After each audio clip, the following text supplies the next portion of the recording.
US President Donald Trump hosted leaders of 5 African states at the White House. Now, Trump hailed West Africa's rich natural resources at the summit, aimed at fostering trade to counter the growing influence of Russia and China.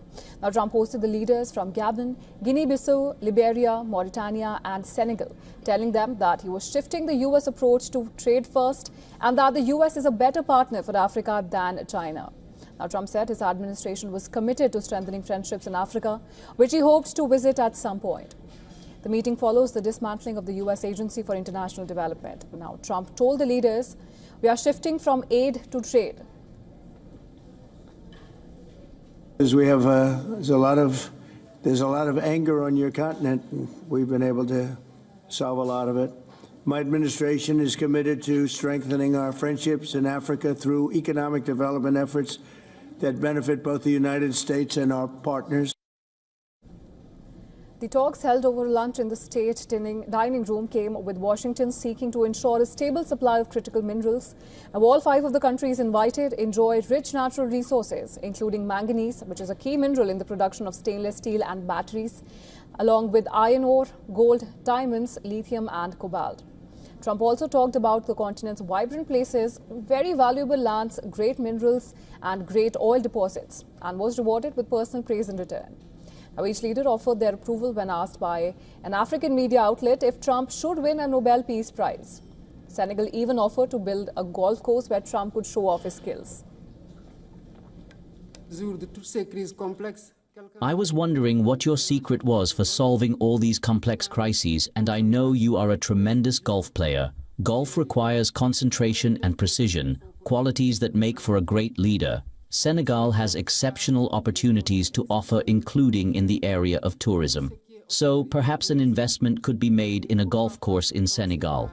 It would just be 6 hours by flight from New York, from Miami, from Europe, or from the Gulf countries, and that could be an opportunity for you to show off your skills.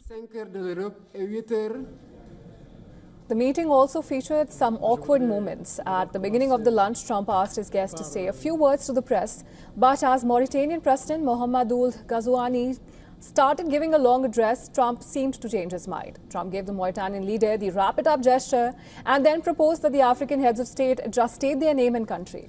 But that was not the only memorable exchange of the event. Trump then went on to compliment the president of Liberia for speaking fluent English and asked where did he learn to speak so beautifully.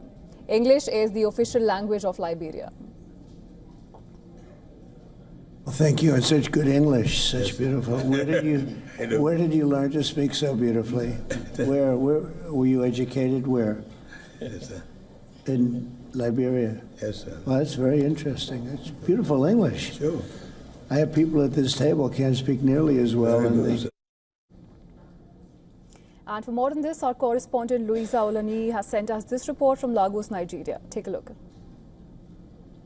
President Donald Trump welcomed leaders from 5 African countries, Gabon, Guinea-Bissau, Liberia, Mauritania and Senegal to the White House this week, with discussions focused on increasing trade instead of giving aid. These countries want to avoid new 10% tariffs and pitch their resources like minerals and oil to the U.S. They also discussed migration, security and China's role in Africa. But some wondered why big countries like Nigeria and South Africa weren't invited. Analysts say this meeting could change how the U.S. works with Africa as fingers are crossed on what happens next. From Lagos, Nigeria, Louisa Olani, WION, World is One.